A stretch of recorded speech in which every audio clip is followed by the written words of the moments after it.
ñëwoon na ci semaine passée ci leeral wu yaatu bu am solo nag nit ñi dem suivraat di leeral cette campagne bi nga xamante ne nii c'était très bien organisé bi yaakaar naa bi ci Ismaïla di wax sax boobu Macky Sall defagul woon interview bi mujj ak benn chaîne YouTube bu ñuy woowee H5 motivation te ki koy animé di wuyoo ci turu Aziz Rock dañuy des ba tey ci émission boobu noonu parce que actuellement il y a une campagne et il faut avouer que c'est une campagne et dañu jàpp ni dossier d'état la boo xam ni état sax moo ko war a ngànkal boppam parce que y a une machine bu ñu activé jamono ji muy wax nañ ci waxaat ci te dinañ continuer waat di ci wax muy benn campagne de réécrire l'histoire wëlbati jëf ya fi amoon remplacer ko ak une autre version pour la postérité pour que les générations qui vont venir croire que lii mooy la vraie version alors que leneen la te loolu dootul nekkati mbiru homme politique mais c'est une question d'état et état bi fi nekk tey ñoo ci war a jël seeni responsabilités damay taxaw ci une interview bi nga xam ne Macky Sall def na ko ak benn chaîne YouTube comme je l'ai dit tantôt buy wuyoo ci turu H5 motivation ki koy animé di wuyoo ci turu Aziz Rock dans la même interview déjà dañ ciy jël benn pàcc kese boo xam ni ce n'est que de la contre-vérité gis naa ci sax ñenn ñi di jox des leçons de journalisme naan suñu journalistes yi lu tax melul noonu alors que le journaliste buy jàkkaarloog nit di ko interviewer dafa war a am d'abord la bonne information pour que sama interlocuteur buy raconter des contre-vérités ma mun ko rappeler à l'ordre ne ko lii ngay wax kat safaanoog lii la yëf yi demee mais ñu gis ni c'était pas une interview d'abord loolu baax na ñu leeral ko c'était une campagne de communication normalement sax waroon nañ ci bind lii c'est une production commerciale parce que ça n'a rien de journalisme communication la y a que de la contre-vérité ñu jël ci benn Macky Sall dans son intervention dafa junj benn pàcc ci li xewoon ci réew mi muy wàllu exploitation des ressources naturelles muy wàllu pétrole beeg gaz bi nañu déglu d'abord li mu ci wax laataa ñuy ñëw ci la vraie version. Mais à l'époque c'était du pétrole lourd donc qui n'avait pas une vocation à être exploité. Et ce pétrole lourd est toujours là. Et nous avions aussi un peu de gaz vers Thiès, à Gadiaga. Mais c'était de petites quantités. Donc le potentiel, il était là, la roche-mère, elle est là, donc il fallait maintenant trouver les jugements qui pouvaient économiquement être intéressants. Et ce travail a été obtenu quand moi je suis devenu président de la République en 2015, première découverte. Boum, on trouve du gaz à la frontière entre la Mauritanie et le Sénégal, exactement à la frontière maritime, en offshore profond, 2100-2500 mètres de profondeur. ñu ko déggandoo président Macky Sall ci interview bi mu def di wax ci wàllu ressources naturelles ni mu ko géré woon bi mu jiitee réew mi d'abord la manipulation mi ngi tàmbalee ci nga ne 2015 la coowal pétrole ak gaz tàmbali fii ci Sénégal ba wax sax moom jéego yi mu ci def ak li mu ci teg alors que là c'est pour travestir l'histoire raconter li nga xam ni demeewul noonu mbiru pétrole ak gaz mi ngi tàmbali Sénégal en 2012 coow li bokk donte jiitu na sax 2012 parce qu'en 2011 précisément jamono gi fi président Abdoulaye Wade nekkee 2011 la ñu njëkk accordeel benn concession plutôt par décret numéro 2011-1808 bi nga xamante ni nii ñi ngi jagleeloon Frank Timis à travers benn société bu ñu naan African Petroleum Corporation d'ailleurs du sax Petrotim après la mais moment en 2011 bi ñuy signé décret pour Frank Timis ci turu entreprise bi ñu naan la African Petroleum Corporation loolu 2011 la Macky Sall ñëw en 2012 dem ci ay élections ñu fal ko fii ci Sénégal mu toog gagné au deuxième tour def prestation de serment en avril ñëw fekk dossier boobu noonu foofu noonu bi mu ñëwee moom Macky Sall dañu santaane li nga xamante ni nii mooy ay enquête ci loolu noonu décret boobu maître Abdoulaye Wade signé woon mun nañ sax lim tur jamono jooju dafa amoon genn ak soxna buy wéy ci turu Awa Ndongo moo sàkk woon ci état bu Sénégal mu caytuwaat décret boobu noonu def ci ay enquête ba ñu santaane ay enquête ci contrat boobu noonu kan moo ko defoon muy inspection générale de l'État muy IGE ñoo def l'enquête ci décret boobu noonu ñu signé woon jamonoy président Abdoulaye Wade président Macky Sall bi na tey mbiru gaz bi 2015 la tàmbali ce n'est pas vrai ce n'est pas la bonne version 2012 lañ ko bind bataaxal ne mu def enquête ci yëf yi moom Macky Sall santaane ñu def enquête par le biais de l'inspection générale d'État muy IGE enquête bi pareewul woon noppeegul woon en juin 2012 laata enquête bi di pare Macky Sall signé benn décret jox contrat de recherche et de production entreprise bi nga xam ni mooy Petrotim nii la yëf yi demee donc mbiru pétrole ak gaz mi ngi feeñ Sénégal wala boog coow li mi ngi tàmbali en 2012 gannaaw ba Macky Sall santaane ay enquête ci mbiru Petro-Tim te enquête bi pareegul mu gaaw signé décret signé ko ak ki nga xamante ni premier ministre bi ko signé woon mooy Abdoul Mbaye beneen ministre bi ko def évaluation bi ba approuvé ko c'est Aly Ngouille Ndiaye te après lan la Abdoul Mbaye wax Abdoul Mbaye nee na Aly Ngouille Ndiaye daf ñu présenter une fausse évaluation daf ñoo nax moom lañ nax mais peut-être Macky Sall moom xamoon na li xew rapport boobu ñu santaane woon te pareegul ñu gaaw signé Petro-Tim ak Franck Timis lan la rapport boobu wax dafa ni Petro-Tim remplirul nii les critères techniques maanaam amul maqaama wala dayewu seet wala caytu li nga xam ne mooy suñu ressource waaye tamit amul les capacités financières lii la rapport bi wax Macky Sall xaaru woon mu génn mu gaawantu joxe li nga xamante ni mooy contrat boobu noonu loolu benn la ci mbir yi la ca topp nag ñëpp gis nañ ko un scandale de plus de 6 000 milliards ñu tuddi ci frère am leneen li ci gën a grave mooy kañ waxoon ni sax amul maqaama wu exploiter suñuy ressource gannaaw gi dafa jël ay paaram jaay ko beneen société donc mbiru pétrole ak gaz fii la tàmbalee tey liñ ciy coow ci wàllu contrat yépp kenn ko sooke muy Macky Sall mu amaat beneen version parce que Macky Sall lay bi mu bëgg a jël daf ko bëgg a wékk ci ñetti pàcc benn ci ni mu yoree woon réew mi ci wàllu ressources naturelles loolu féete na boor ay tappale la ci def ay njuuj njaaj la ci def ay mbiru intérêt personnel la ci def avec l'implication de son frère bi war a leeral beneen bi muy la dette cachée parce que Macky Sall bi muy falu daf fi fekkoon bor boo xamante ni nii bariwul lool mais ba mu fiy jógee fa mu koy yóbbu musiba naaru laay ci dette boobu tamit ci récente sortie yi mu mujjee def nii mu indi ci ay leeral la ñuy dégluwaat cet élément revenir sur le plateau. Je pense que j'avais choisi de ne pas parler des questions sénégalaises mais j'ai été le premier surpris à entendre parler de dette cachée parce que simplement c'est un non-sens. Une dette publique, on ne peut pas la cacher par définition. Parce qu'une dette publique suppose un engagement d'un gouvernement vis-à-vis du bailleur. C'est une convention financière qui est d'abord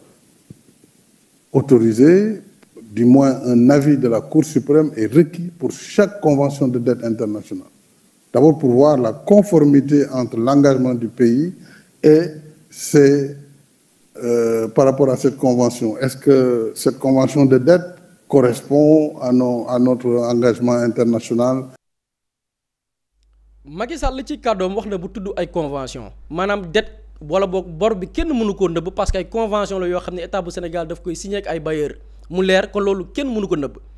effectivement loolu bu ñu jëlee rapport Cour des comptes bi statué sur la gestion de nos finances anam gi ñu géré woon koomu Sénégal taxaw na ci wax ni effectivement convention mooy dëggal li nga xam ni mooy dette wala bor bi état di sëkk ak ñoo xam ne xëy na peut-être dañuy leble xaalis waaye Cour des comptes ci rapport li mu wax dafa leer engagement yooyu nga xam ni état jël na ko daf ko def yenn yu ci bari daf ko def damay lire rapport Cour des comptes bi ces engagements sont contractés en dehors de l'autorisation parlementaire et ne sont retracés ni dans les lois de finances de la période ni dans les écritures de la direction de la dette publique service ordonnateur de la dette publique Macky Sall signé na ay convention dëgg la bi ñu ñëwee nguur gu bees gi gis nañ convention yi waaye convention yooyu noonu bu ñu xoolee ca assemblée nationale alal jën leen indil ni état leb na ko assemblée nationale musuñ koo gis musuñoo dellu si waat ci ñoom moo xam loi de finance initiale ci loi de finance initiale bi moo xam ci loi de finance rectificative bi musuñoo yëg ni état bu Sénégal lebi na ay bor ba ñu jox ko alal ji muy benn assemblée nationale. Cour des comptes yokk ci ba ci yeneen services yi nga xam ne mën nañ leen dippee la direction de la dette publique bànqaasu état bi Sénégal bi nga xamante ni mooy ceytu lépp lu état di leb ci ay bor tey bu fa nguur gu bees ñëwee ne leen ñaata la ñu leb mu wax leen ni lii la ñu leb direction boobu noonu yëguñ yenn ci ay bor wala convention yi Macky Sall signé woon lii beneen la maintenant lan moo xewaat lan mooy waral ni dette cachée dafa am Cour des comptes booy xool waxul sax ci dette cachée Cour des comptes li mu wax mooy nguur gi Macky Sall bi mu fiy jógee nee na bor bi maîtriser nañ ko ndax boo jëlee li ñuy produire ñun Sénégal ñu koy woowee ci wàllu économie PIB koom gi li ñuy produire ci at ci moomeel dette bi jegewul loolu maanaam dette bi bu ñu sukkandikoo ci nguuru Macky Sall bi ñu fiy jógee ñoom nee na dette bi mi ngi toll ci 74% daanaka jegewul sax téeméer représenté wul 100 wala jege 100 ci li nga xamante ni mooy li ñuy produire ci biir réew mi mais Cour des comptes moom bi mu defee ay caytoom ba découvrir li nga xam ne mooy dette yi nga xam ni xëy na peut-être jaarul loi des finances à l'Assemblée nationale jaarul ca direction bi nga xam ne mooy caytu wàllu dette bi dañ ne bor bi ëpp na loolu dañ ne bor bi ñi ngi ko estimer bu ñu sukkandikoo ci chiffres yi à 18 558 milliards te bu ñu xoolee li mu représenté bu ñu ko xaymaa ci li Sénégal di produire ci biir réew mi ngi représenté 99,67% du PIB maanaam bor bi 74% ci représentation bu ñu ko comparé ak li nga xamante ni mooy li Sénégal di produire ci ay moomeel la ko Macky Sall xayma woon muy 74% ëpp na ko daanaka jege na 100% ci bu ñu ko xaymaa par rapport ak li fi nekk waaye Cour des comptes bi mu paree ci loolu nguuru Sénégal dafa jël ab cabinet ngir ñu caytul ko loolu noonu rapportu Cour des comptes dafa ne 99 et quelques %, mais rapport bi ñu defaatee xayma nee nañ bor bi romb na PIB bi di dem mi ngi représenté 111% te sax ñi ngi naan bor bi 18 000 milliards waaye ci 18 000 milliards yooyu daf ci am benn montant benn xayma lu toll ci 4 000 milliards yoo xamante ni bor la boo xam ne dañ koo nëbboon maanaam nguur gi fi nekk ñoom bi ñuy toog di campagne naan bu ngeen ñu falee lii ak lii ba ñu fi ñëwee fekk nañ fi bor yoo xam ni sax fa nga ko war a caytoo ngir xam ne état leb na sàngam gisuñ ko mu toll ci 4 000 milliards ñu defaat beneen évaluation caytuwaat dette bi ñu gis ni dette bi 111 ya sax romb na ko ma nga ca 118,8% ba yegg na ci 7 000 milliards romb 4 000 milliards lañ doon wax maanaam suba sax mën nañu xëyaat ñu ne bor bi dette cachée bi la ñu nëbb toll na ci 10 000 milliards donc lii ay mbir la yoo xamante ni produire nañ ko ba ñenn ci ay bànqaas yoo xam ne wàllu bitim réew la ñu nekk muy waa FMI ñëw nañ fi ba dëggal ni à travers rapport yi leen présenté que bor bi am na y a une dette cachée boo xamante ne nii la ñu nëbb ci ay bor yoo xam ne nguuru Macky Sall ñoo ko def donc lii mu wax ci ay kàddu ne y a pas de dette cachée parce que convention yi dafay leer ñu signé ko naam signé nañ ay convention waaye convention yi yeggul fa ñu war a caytoo alalu Sénégalais yi fa nga xam ne mooy péncum ndawi réew ma dañ ko leb damm ko dugal ko feneen foo xam ni même yeneen service ya bokkut ak assemblée nationale muy direction bi ceytu wàllum bor yëguñ tinuñ nii la yëf yi demee loolu nekkaat beneen manipulation boo xam ne ci la Macky Sall nekk te dëppoowul ak la réalité beneen manipulation bi nag te jàpp nañ ni sax moo gën a garaaw wax naa sànq ba ni dañu nekk di bëgg a bindaat taarix bindaat l'histoire Macky Sall bi mu génnee di multiplier sorties yi mi ngi ko def à travers benn livre bu mu génnee moom la présenté à New York tuddee ko l'Afrique au cœur njëkkoon na bind Sénégal au cœur Sénégal sama biir xol mu bindaat ci beneen livre fan yii la ko génnee tuddee ko l'Afrique au cœur ci biir l'Afrique au cœur boobu nag dafa nekk di bindaat taarix maanaam ay événement xew na fii Sénégal mu raconté ko neneen moom ni mu ko arrangé wutal ko ab lay ci biir livre bi lan la wax ba tey ci campagne bi mu nekk di mëne mu ne ci manifestation yooyu noonu on s'en est pris aux institutions de la République pour la première fois des leaders politiques ont appelé publiquement à détruire l'État mu ne ci événement yi fi xewoon mooy diggante mars 2021 février 2024 dafa am ñu jógoon ngir nërmeel institution yi muy guléet moom Macky Sall mooy wax ci Sénégal ay leaders politiques woote ngir ñu daaneel état bu Sénégal nërmeel ko ba institution dara dootu fi am mu toftal ci ne il y a eu des ingérences étrangères massives à des courants d'extrême gauche et des mouvements radicaux fréristes mu ne ca manifestation yooyu nag 2021 2024 daf ci am ay mbootaay ya bawoo bitim réew yu ci dugal seen loxo te ñu mën ci lim ñoo xam ne ñi leen di dëppee ay mouvements radicaux fréristes loolu nag li muy wund mooy ay groupe terroriste ñoo xamante ni nii dañuy mbubboo wàllu jihadisme dañ ci dugaloon seen loxo ngir loolu mu junj muy nërmeel état jubluwaay bi looloo ko taxoon jóg mu dolli ci ne je ne suis pas loin de penser aujourd'hui avec le recul gannaaw ba ma bàyyee réew mi sax ba amaat tuuti dal gëstuwaat caytuwaat mbir yi gis naa ni sax que ces actions insurrectionnelles plutôt faisaient partie d'un plan visant à fragiliser tout l'Ouest africain gannaaw ba mu defee recul cédé pouvoir bi toogaat càmbaraat dafa gis ni sax ni manifestation yooyu sax la ko taxoon jug yamul woon rek Sénégal waaye Afrique sow jant Afrique de l'Ouest la visé woon pour déstabiliser la wër Sénégal gépp te loolu ñëpp xam nañ ñan lay waxal mooy régime bii toog te ki ko jiite di président Diomaye ak son premier ministre nee na loolu moo wundu woon manifestation yi léegi qu'en est-il des faits lii Macky Sall junj moom ba mu amee am na ay mesures yu mu ci jël ndax boo déggee même nee na devant cette violence gratuite l'État devait rester debout et je l'ai assumé nee na loolu nag amoon fi moom taxaw na wane taxaw gu mat sëkk te lépp la ca am tamit assumé na ko mais lan la Macky Sall defoon te assumé ko jàpp ay nit tëj tuumaal leen terrorisme tuumaal leen ña bëgg a nërmeel état ñii ñu accuser leen ay force spéciale ñooñu ñu jàppoon ñooñu lan la ñu def ci bu ñu sukkandikoo ci ay témoignages ndax kat Xalaat TV nekk na benn média boo xam ni anticiper woon na ci lii doon ñëw ba defoon ci benn film documentaire boo xam ni kenn du jéem a soppi taarix mbaa di raconter leneen la bokkul ak na yëf yi demee woon ñu taataan ca ñenn ña ñu tegoon loxo doon leen tuumaal terrorisme force spéciale ca naka la leen jàppee woon ak yëg ndëgg sërëx pexe na Macky Sall tegoon na nguuram pour tuumaal ay doomi jàmbur nañ ci déglu quelques extraits par rapport à ces victimes yi ñu tegoon loxo tuumaal leen comme lii di Macky Sall di ju ñu tey ni moo amoon ci réew mi. daaw ci heure bi am na ers yuñ photo woon man mii lañ photo woon ak moom agent Sonatel bi nga doon dégg man mii la woon ers yi yàlla mi ma tiim xam na ni foofu laa gisee ers. dañoo indi cocktail molotov yi tegal ñu ko suñ kanam daal di ñu photo te loolu na on est obligé ñu photo ñu parce que mënuñ ci dara ñu ne leen li ngeen ñuy photo nag duñ ko nangu ñu ne ñu force dañ ko def. comme ñoom dafa am message boo xamante ni lañ bëggoon a jàllale rek mooy jàpp nañ ay 4 individus concernant un imam parce que ñoom dafa am luñ bëggoon a jouer mooy si côté religion dafa am ay terroristes. xam nga diw man laaj ma ñu bëri Kër Massar ku ma laaj man ne xaw ma ko c'est pas xaw ma ko parce que xaw ma ko de parce que man du kooku ngeen jàpp man ngeen di laaj man ngeen di wax lan laa def mais bu leen ma laaj nit. mesure bi wax bi may mën a def la ma wax mooy xam naa ne nit ki yu nga mais amoo pexe ce n'est pas le soir il fallait que ma def li ma bëgg a def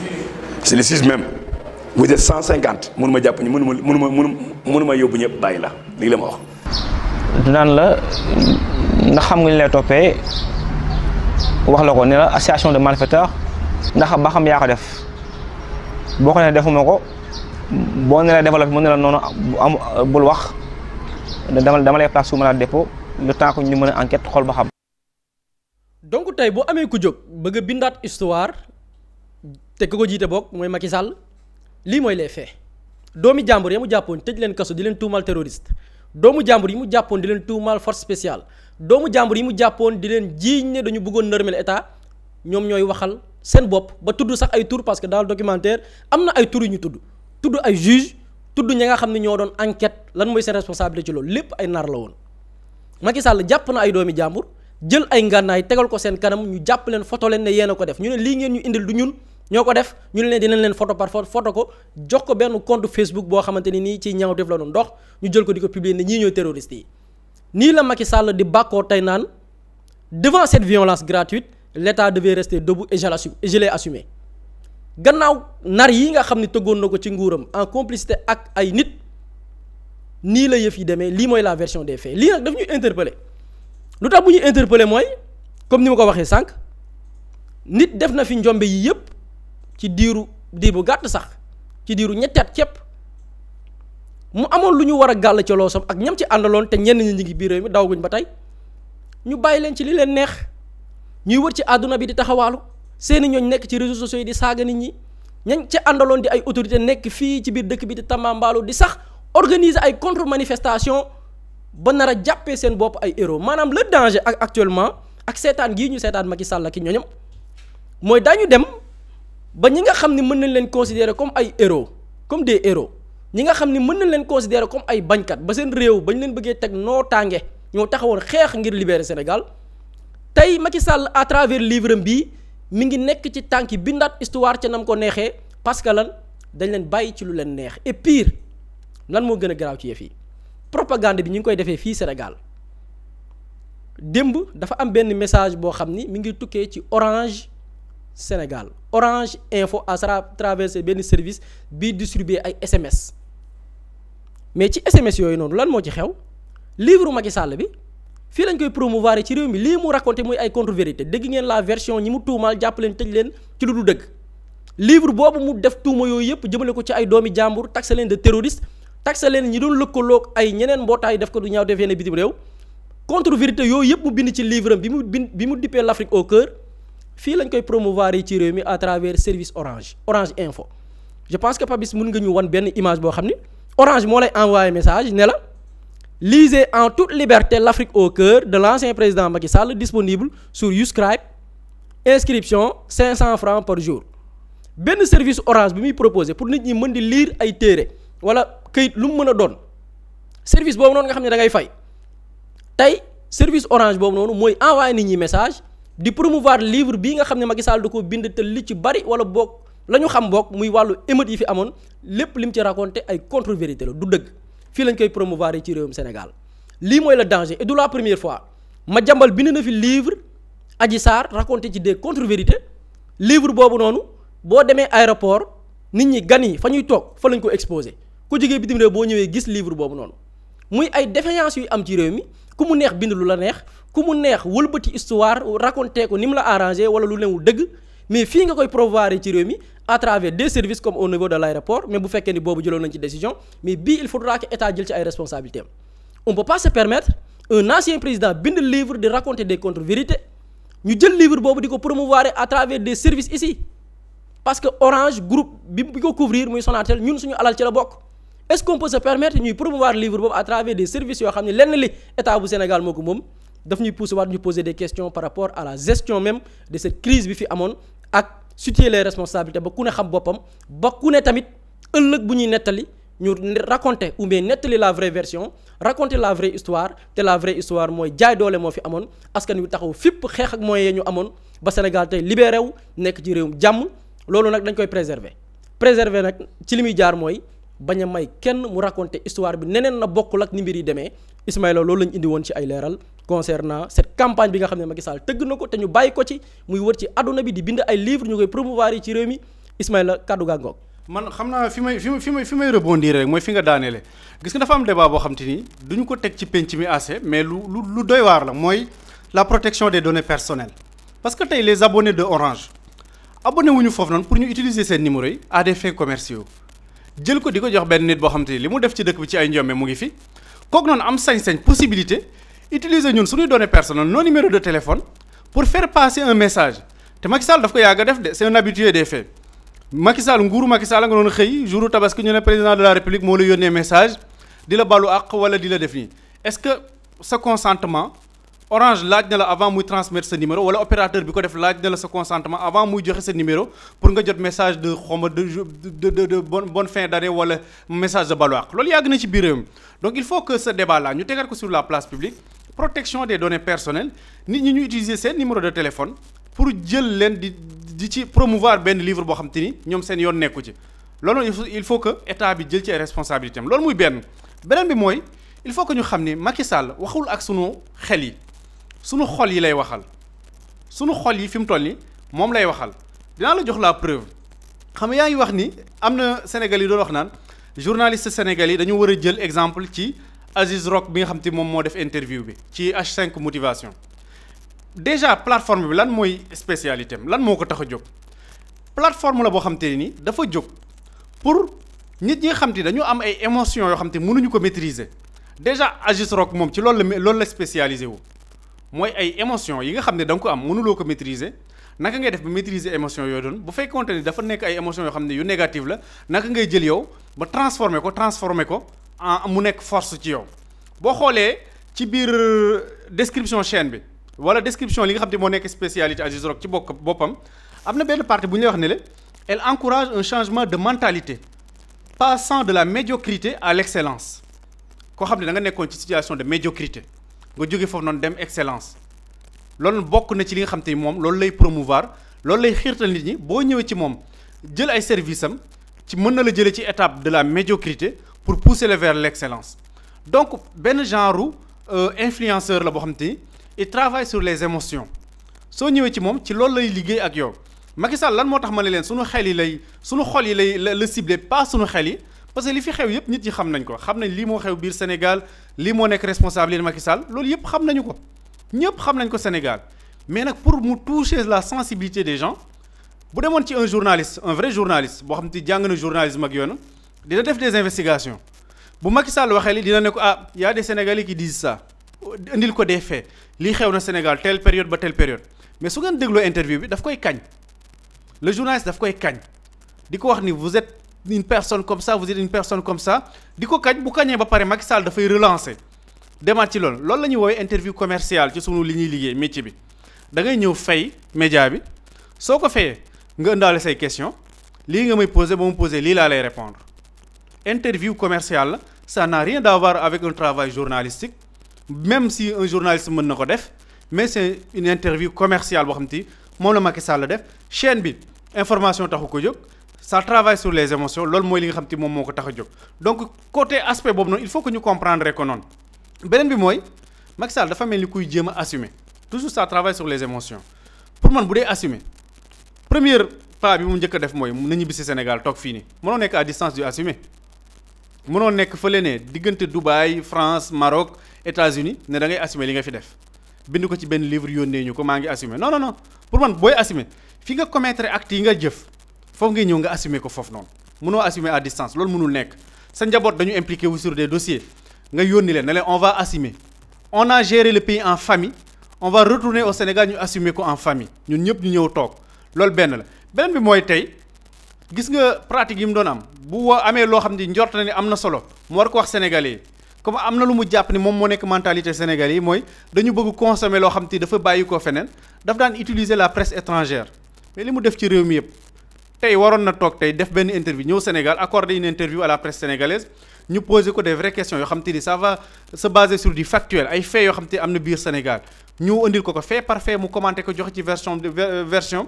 mais deful loolu noonu donc ñu ngi ci benn habillage boo xam ne ñu ngi koy def mais tout ça dafay wone rek ni dañu nekk en face d'une personne boo xam te ni li ñu woowee gentleman nekkul ci moom xam nga le président de la République a été un gentleman ñëw bàyyi ko mu dem jox affrété ko avion présidentiel et tout ça parce que loolu yëpp ci esprit de grandeur la gentleman ak yooyu noonu mais même personne boobu noonu mooy toucher des dossiers yu sensibles le pétrole et le gaz di ci wax yoo xam te ni ñëpp xam nañ finalité bi lan la war a mën a nekk tension yi nga xam te war na ko mën a créer et tout ça dikkaat ci loolu noonu mais bëgg a travestir l'histoire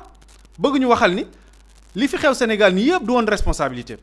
ay nit ñoo ñëwoon infiltrer Sénégal benn classe politique ñoom ñoo fi nekkoon défiance insurrection affaire lan moo waroon a nekk la réponse mooy un état ferme moom loolu posture boobu la taxee woon mais amul benn responsabilité boo xam te am na ko ci 80 morts yi ci les personnes amputées ñi nga xam te sont bornées di ñàkk seen i bët loolu yëpp amul ci benn responsabilité parce que taxawaayu état la taxawoon les responsables mooy tey ci bu ñu déggee ni mu waxee mooy ñi fi nekk tey di incarner l'état ak des extrémistes ay nit ñoo xam ne dañu infiltré woon mais gàcce la sax ci kàddu yi ni mu koy waxee noonu en tant que ku fi nekkoon chef d'état si tu as des choses en renchérir ci côté boobu noonu. Mously Immo Sénégal moo leen di indil saafara ci jafe-jafe bu ngeen am ci wàllum immobilier yow mi bëgg a jënd kër yow mi bëgg a tabax wala nga jaay sa terrain jokkool ak waa Mously Immo ku am sa kër bëgg ku la ko terrassel wala nga am sa tool bëgg ku la ko lotisel defal la ko ay terrain Mously Immo Sénégal daf leen koy jàppandal gunge leen ci anam gu mucc ayib ku am sa kër itam te nekkuloo ci biir réew mi bëgg ku la ko toppatool gérer la ko Mously Immo moo ci gën a gaaw gën ci wóor ku bëgg réfectionner tabax wala nga defar plan architecte mën nga jokkoo itam ak waa Mously Immo Sénégal mën ngeen leen a woo ci 77 887 25 13 77 887 25 13 Mously Immo indi saafara ngir jëndum kër tabax jaayum terrain terrasse yi ay tool wala lotissé ko defal leen ko ay terrain loolu lépp Mously Immo moo ci gën a gaaw man ngeen itam abonné ci seen chaîne YouTube Mously Immo Sénégal ngir am yeneeni xabaar yu gën a dëggu wala itam wàllum conseil ci wàllum immobilier fii ci biir réewum Sénégal